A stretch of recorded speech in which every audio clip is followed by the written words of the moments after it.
김기현 목사입니다. 마가복음 3장 7절에서 19절 말씀 같이 나누도록 하겠습니다. 여러분, 마가복음 3장 7절을 읽으시면서 뭔가 좀 분위기가 전환되는 느낌 같지 않으세요? 5가지 중요한 이슈가 되는 논쟁이 아주 격렬하게 벌어졌는데 갑자기 약간 소강 국면, 쉬어가는 국면, 그런 걸 느낌을 가지셨는지 모르겠습니다.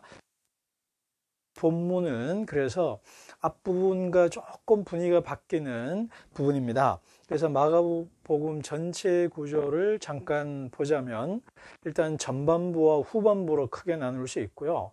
그 기준은 베드로의 신앙 고백에 있습니다. 그래서 8장 그 부분을 앞부분이 전반부고요. 뒷부분은 후반부입니다. 그리고 전반부는 또 크게 한 3가지 덩어리로 나뉘어져요. 그래서 서론을 빼고 3장 6절까지가 첫 번째 부분이고요. 그러니까 전반부의 첫 번째. 그래서 그거를 이제 드라마, 연극 용어로 하면요. 1막 1장이라고 그럽니다. 1막 1장. 그러면 3장 7절부터 시작되는 이야기는 1막 2장이다. 이렇게 볼 수가 있겠습니다. 그래서 1막 1장과 1막 2장은 약간 중첩되면서도 조금 변화와 확장 심화가 있게 됩니다. 무슨 말이냐면 전반부의 논쟁이 좀 더 격렬해졌죠. 그럼 후반부에는 좀 더 그 논쟁과 갈등이 좀 더 심화되기도 하겠고, 그리고 하나님 나라 복음이 확산되는 것을 우리가 좀 보게 될 것입니다. 자, 일단 그러면 맥락을 한번 좀 살펴볼까요? 앞부분의 맨 마지막이 바리새인들이, 율법학자들이 헤롯 왕과 함께 예수를 죽이려는 모의를 아주 조직적으로 시작하려는 아주 초기 단계를 보여주죠. 그렇다면 예수님께서는 어떻게 될까요? 이 싸움에 대해서 예수님도 준비하는 모습을 보입니다. 무슨 말이냐면 그들과 맞서기 위해서 당신의 조직을 강화하십니다. 그게 뭐냐면 일단은 바로 사람들을 모으는 일을 하는 거죠. 제자들을 모으는 일을 합니다.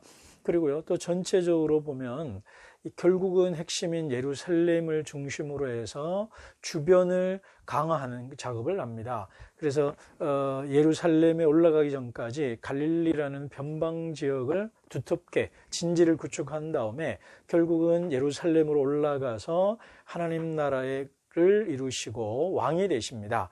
여러분, 왕이 된다 그러니까 빵빠레 울리는 장밋빛 길을 생각하시거나 아주 거대한 전쟁을 생각하실는지 모르겠는데요. 바로 십자가입니다. 자, 그거는 또 다음에 얘기하도록 하고요. 그래서 먼저 당신의 백성들과 또 백성들을 대표하는 제자단을 구성하는 이야기가 바로 오늘 본문입니다. 자, 그래서 오늘 본문을 또 두 덩어리를 나누고 한다면 전반부는 무리들이라고 제가 붙여봤는데요. 자, 구구절절 또 설명하지 않고 중요한 포인트만 좀 얘기를 하겠습니다. 이 무리들은 이중성을 갖고 있습니다. 긍정적인 측면과 부정적인 측면이죠. 이 온 사람들의 모임을 보면은 아주 다양한 지역에서 다양한 계층의 다양한 사람들이 몰려왔다는 것을 알 수가 있습니다. 그것을 보면 총 6개의 지역인데요. 특징이 예루살렘과 유대교 신앙의 가장 중심지인 유대와 예루살렘, 거기에서부터 조금 멀리 있는 이두메와 요단강 건너편, 그리고 이방 지역인 두로와 시돈입니다. 이 두로와 시돈은 이스라엘 역사에 있어서 이스라엘 땅인 적은 없었어요. 그런데 예수님께서는 이 땅에 있는 사람들도 예수님을 찾아왔다 그럽니다. 무슨 말입니까? 하나님 나라의 백성, 하나님 나라의 문을 활짝 여셔서 누구라도 들어올 수 있도록 해 주셨다라는 것이죠. 자, 이렇게 다양한 사람들, 이방인 지역까지도 하나님 나라 백성이 될 수 있다. 이렇게 열어놓으셨는데, 그런데 이 부정적인 측면이 또 하나가 있어요. 뭐냐면 이 본문에 나온 단어들이 상당히 폭력적이고요. 위협적인 용어들이 많습니다. 자, 그래서 무리는 무리다 이 말입니다. 무슨 말이냐면요. 9절에 밀친다라는 단어가 나오죠. 이 말은 탄압하다, 괴롭히다, 아주 위협적으로 막 이렇게 밀어붙이는 그런 느낌을 주는 단어고요. 10절에 개역개정에서 몰려왔다, 세번역에서 밀려들다 그러는데요. 이거는 적대적인 공격을 한다, 라는 뜻입니다. 아주 미친 듯이 달려들은다 라는 것입니다. 그리고 악령들이 큰 소리를 지르고 막 엎드러지죠. 예수는 내가 누구인지 말하지 말라고 엄히 경고하는 강력하게 말하죠. 아마 좀 이 옥타브랄까 톤이 상당히 높지 않았을까요? 그러니까 여러분 한번 연상해 보십시오. 수많은 사람들이 막 거칠게 막 내 병 낫게 달라고 소리 지르고 제자들은 줄을 서라 그러는데도 줄을 흐트러뜨리면서 달려들고 예수의 막 몸에 만지고 막 밀어붙이고, 그리고 악령들은 소리 지르고 예수는 조용히 하라 그러고 하는 이 거의 난장판에 가까운 이런 모습들을 보게 되죠. 그들은 예수를 예수로 왕으로서가 아니라 그저 내 피로를 충족시켜주는 이용수단으로서 예수였기 때문에 그런 거죠. 그리고 또 하나는 메시아 비밀에 관한 얘기입니다. 여러분 마가복음에서 아주 중요한 얘기가 이 메시아 비밀 또는 메시아 은닉이라고 하는데요. 메시아이신 예수께서 내가 누구인지에 대한 정체를 밝히지 않는 모습을 계속 보이셔요. 이게 아주 중요한 부분인데요. 그거 왜 그랬을까요? 예수님이 메시아가 아니기 때문이라고 생각할 수도 있겠지만 우리가 일관되게 읽어온 걸로 본다면 예수는 분명히 메시아입니다. 그럼에도 불구하고 사람들이나 병자들이나 귀신 들렸던 사람들이 예수님이 누구라고 말을 할 때 예수님이 그걸 말하지 말라라고 엄히 경고하는 이유는 너희들이 생각하는 메시아랑 다르기 때문에 오해된 메시아가 오해되지 않기 위해서, 오해를 제거하기 위해서 그 말을 하지 말라라는 뜻이 하나가 있고요. 이해 측면, 지적인 측면이 있다면 그렇게 말하는 사람들이 예수에 대한 따름이 없거든요. 순종이 없거든요. 실천이 없거든요. 그러니까 순종 없는 고백들, 그것들에 대해서 예수님께서는 거절하시고 거부하신 겁니다. 예수가 누구인지에 대한 그저 기적을 일으키고 내 병 치유해주는 그런 대상이 아니라는 것. 그리고 두 번째는 그런 말이 신앙 고백 이후에 따름이 제자도 실천이 없기 때문에 그 말을 예수가 메시아라는 말을 하지 말라라는 측면에서 예수님께서 말하지 말라 그 얘기를 하셨다는 것을 우리가 기억해야만 하겠습니다. 어쩌면 이 무리들이, 이렇게 예수를 따랐던 무리들이 또 나중에 제자들이 자신의 기대와 요구에 부응하지 않는 예수를 결국은 부정하고 부인하거나 떠나고 버리는 그런 결과가 초래했던 거죠. 자, 이게 전반부 무리들 얘기를 하면 13절에서 19절 제자들 얘기를 좀 하려고 합니다. 어떤 점에서 이 무리와 제자들은 좀 연장선에 있으면서도 좀 구별되는 지점이 있습니다. 그래서 여기서도 이제 중요한 포인트만 좀 제기를 한다면 우리가 가장 중요하게 여겨야 될 것이 바로 12이라는 숫자입니다. 12. 우리 교회 다니는 분들은 뭐 12 제자 그러면 12지파 바로 연결될 겁니다. 그러니까 구약 이스라엘 백성 전체를 이룰 때 12지파다 뭐 이렇게 말을 하잖아요. 근데 그 12지파 중에 남북 이스라엘이 분단될 때 북쪽에 10지파가 갔거든요. 남쪽에 베냐민과 유다 지파가 남았고요. 근데 이 10지파가 북이스라엘이 BC 722년 아수르에서 멸망되면서 사실상 거의 해체, 공중분해되다시피 했거든요. 그래서 유대인들은 메시아의 날, 메시아가 오시면 이 12지파를 복원할 거다라는 기대를 갖고 있었습니다. 그러니까 이 12라는 제자단을 모은 이유는 바로 그 날이 지금 도래하였다라는 거고, 12제자로 대표되는 교회, 바로 기독교 신앙 공동체 너희가 바로 그 공동체가 될 것이다 라는 것을 상징적으로 보여주기 위해서 12명의 제자를 뽑았습니다. 그런데요, 이 12제자가 된다는 것, 또는 우리가 예수를 따르는 제자가 된다는 의미를 마가복음은 세 가지로 설명합니다. 제가 그를 존재, 사명, 능력 이렇게 좀 구분을 좀 해봤습니다. 존재가 뭐냐? 예수와 함께함입니다. 예수님이 제자 12사도를 부르신 이유가 첫 번째가 예수와 함께함입니다. 무슨 말이냐면 예수님께서 우리를 파송하거나 사역을 하거나 일을 부리기 이전에 예수님과의 사귐, 그리고 예수님과의 교제, 그 관계를 중요시 여겼다는 것입니다. 일을 함이 중요한 것이지만 그것이 먼저가 아니고요. 무엇보다도 선행되어야 될 목적 전은 뭐냐면 바로 예수님과의 관계 맺음이라는 것입니다. 그래서 우리 영어로 한다면 doing이 아니라 being이어야 된다는 겁니다. 그래서 일이 아니라 관계가 우선이어야 된다는 겁니다. 하나님께서 예수님이 침례 세례받고 올라오실 때 말씀하셨던 거 기억납니까? 너는 내 사랑하는 아들이여 내가 너를 기뻐한다라는, 무엇인가 일을 하기 전에 그 존재 자체로 사랑하고 기뻐하고 기쁨 받는 그것이 선행되어야만 한다라는 것입니다. 그래서 우리가 예수님이 제자가 된다는 것은 예수님과의 관계 안에서 머물러 있고 예수님과의 관계를 지속적으로 맺는 것, 그것이 바로 제자됨입니다. 근데 저는 이 단어를 보면서 약간 서글픔이라 그럴까요? 예수님의 절절함을 느꼈습니다. 무슨 말이냐? 너희들 나와 함께 있어달라. 이 말은 우리 자신을 위한 말도 되겠지만 예수님 측면에서 보면 너희들이 나와 함께 해주지 않겠냐, 이 말에서 예수님의 외로움을 좀 읽어보았습니다. 왜 그러냐? 마가복음 후반부에 나타나면 제자들이 예수를 다 버리고 떠나거든요. 그러니까 예수 홀로 남겨둡니다. 그런 걸 우리가 조금 미래 후반부를 끌고 갔을 때 바로 예수님은 어쩌면서 외로운 분이셨거든요. 그런 분이기 때문에 예수님도 누군가를 필요로 하고 함께 해줄 사람들이 필요했다라는 거죠. 어떻습니까? 여러분이 예수님의 친구가 되고 예수님과 끝까지 함께 있는 그런 제자가 되지 않으시겠습니까? 자, 그래서 우리가 예수와 함께 오래 머물러 있는 법을 배워야 될 것 같아요.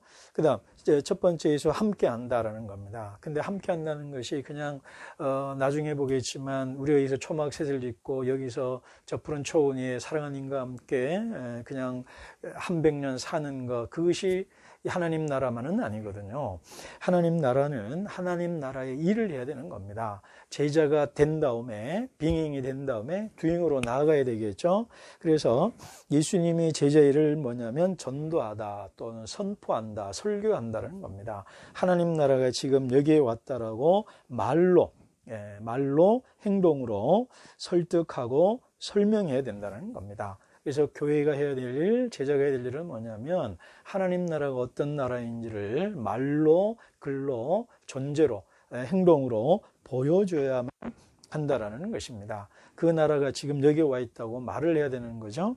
그 다음 세 번째는요, 능력이라고 그랬습니다. 첫 번째 예수와 함께함, 그것이 존재라고 그랬습니다. 관계라고 그랬습니다.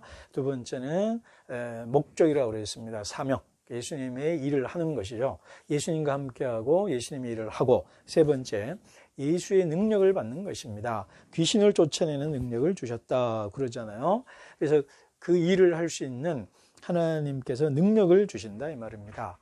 근데 여러분 어떠세요? 귀신을 쫓아내는 능력을 주셨다. 이것이 제자됨의 목적이라는 겁니다. 제자를 부를 때 이것이 한편으로 사실은요, 이게, 나는 내가 귀신 쫓아내는 능력이 있어? 뭐 이런 것 때문에 이게 좀 거부감이랄도 있고요. 또 뭔가 이게 내가 그런 능력이 없음에 대한 미안함 때문에 뭔가 변명하고 싶어서 또 이 부분을 좀 약화시키고 싶은 마음이 솔직히 저에게도 있습니다. 그래서 제가 이 부분을 두 가지로 말씀드리는데요. 결론을 먼저 말씀드린다면 예수님 당시에 에베소서 6장에도 나오지만 그 공중잡은 권세라는 것은 영적 실제와 함께 사회적 구조라는 두 가지 측면이 동시에 있습니다. 그래서 이건 고대적인 세계관에서 영적인 존재는 항상 어떤 영매를 통해서 나타나거든요. 그건 우리 샤머니즘에 익숙한 우리 동아시아, 우리 한국인들은 반드시 느낄 겁니다. 뭐 오래된 사랑과 영혼이라는 영화도 그렇죠. 그래서 영적 존재는 항상 영매를 통해서 나타납니다. 그래서 하나님 나라는, 그리고 영적인 세력들은 반드시 사람과 조직을 통해서 나타난다는 것이 성경에 나타난 세계관이거든요. 그런 의미에서 첫째는 영적인 실체로서, 귀신으로서 한 개인을, 사람들을 괴롭히는 악령들이 반드시 존재합니다. 그래서 여러분, 우리가 제3세계라든가 아프리카나 이런 지역에 가면 실제로 영적인 권세와 전쟁을 합니다. 그래서 그런 부분을 우리가 분명히 인정해야 되고요. 또 우리가 60, 70년대에 그런 일들이 많은 한국인들을 또 영적 질병에 사로잡혀 있던 이들을 치유했다는 것마저 부정할 필요는 없고요. 그게 하나님의 일임을 인정해야 됩니다. 그래서 다음 본문에 나오는 것처럼 하나님께서 성령을 통해서 내 기존의 선입견과 기준을 벗어나서 새로운 일을 하시는 것을 인정하는 것이 필요합니다. 그걸 부정하게 될 때 성령을 방해할 수가 있거든요. 어찌됐든 실질적으로 귀신을 쫓는 능력을 제자들에게 주셨다는 것. 그러나 또한 인간을 비인간화하는 악한 영들을 축출할 수 있는 능력도 주셨지만 인간을 비인간화하는 사회적 구조, 정사와 권세를 축출하는 능력도 주셨다라는 것을 우리가 이해하셔야 됩니다. 여러분, 왜 예수님이 하나님 나라를 말씀하실까요? 나라라는 것입니다. 하나님 나라에 반대되는 세상 나라는 바로 잘못된 구조를 만들거든요. 그 잘못된 구조를 만들면 어떤 일이 생기냐면요. 한 개인이 죄를 짓는 것은 1명, 2명, 10명 죽이거나 피해를 줍니다. 하지만 구조가 잘못되면요. 수백만 명이 죽습니다. 아주 비근한 예로 들까요? 아우슈비츠를 생각하시면 됩니다. 그 많은 사람들이 유대인만 600만 명, 그리고 집시나 또 동성애자나 장애인들, 약자들 포함하면 1000만 명이 넘는 수많은 2천만 명이 가까운 사람들이 수용소에서 죽었거든요. 그게 바로 구조적인 죄라는 것입니다. 구조가 잘못되면 자기는 나쁜 짓 한다고 생각하지를 않거든요. 그게 바로 악령이에요. 내가 귀신 들렸음에도 귀신 들린지를 모른 채 타인에게 폭력과 악과 고통을 주는 것, 그게 바로 귀신 들림이라고 볼 수 있습니다. 그렇기 때문에 우리가 한편으로 한 개인을 사로잡는 악한 영적 실체와 싸워야 되고요. 또한 사회 전체를 악하게 만드는 그 악한 구조, 실체와도 싸워야 된다는 것입니다. 그렇기 때문에 우리 개신교에 보면요, 이 영적 전쟁에서 두 가지가 있습니다. 사회적 구조와 싸우자는 좀 진보적인 기독교인들, 그리고 영적인 그냥 개인의 영적 내면적 영적 실체 귀신과 싸우자는 사람들이 있는데요. 우리 두 사람들이 서로 존중해 주는 게 필요할 것 같아요. 갈라디아서에서 바울과 베드로가 서로의 은사와 역할을 존중해주고 가난한 자를 돕는다는 것에 합의했던 것처럼 서로가 신세협정을 맺어서 서로를 존중해주는 것이 오늘 우리 기독교가 또 오늘 말씀에 말하는 것대로 제자됨이 아닐까 그런 생각을 합니다. 근데 다음 이제 마지막이 제자들 12제자들의 이름이죠. 그 이름들과 특징들이 좀 나오죠. 다양한 사람들, 이질적인 사람들이 모여듭니다. 예수님께서 요 앞에 무리들 얘기 나오면서 다양한 사람들, 이질적인 사람들 얘기했죠. 이방인들, 바로 예수의 공동체와 하나님 나라는 특정한 인종이나 민족이나 성으로 집단으로 이데올로기로 뭉쳐진 지역 감정으로 모여진 지역주의로 모여든 사람들이 아니라 포괄적이고 포용적인 공동체였다라는 것입니다. 그래서 세리와 열심당과 같은 정치적 이데올로기도 다르고요, 지역도 다르고요 하는 그런 사람들이 나옵니다. 심지어 누구까지 들어와요? 가룟 유다까지도 예수의 제자가 됩니다. 그래서 바로 예수님은 자기 자신을 팔려고 하는 적대적인 미래의 원수가 될 사람마저도 당신의 제자의 일원으로 받아주셨습니다. 여러분, 가룟 유다에 대해서는 제가 쓴 가룟 유다 딜레마라는 책이 IBP에서 나와 있습니다. 그게 보면 가룟 유다에 대한 좀 상세한 풍부한 내용을 볼 수가 있겠습니다. 어찌됐든 예수님이 왕이 되어 다스리는 나라는 모든 지역의 사람들, 내 지역이 아니라 타 지역에 있는 사람들, 그리고 다른 세계관과 다른 가치관을 갖고 있는 사람도 서로 모여 용서하고 사랑하고 식사하고 한 공동체의 제자단이 되어 살아가는 곳, 바로 그것이 예수가 왕이 되어 다스리는 나라라는 것입니다. 자, 오늘 적용하는 질문 몇 가지 좀 함으로써 마치겠습니다. 첫 번째, 나는 무리인가 제자인가 라는 것입니다. 예수를 따르는 제자인가, 예수를 이용하는, 내 필요를 채우는 그런 대상으로서의 예수인가 라는 것이 첫 번째 질문이고요.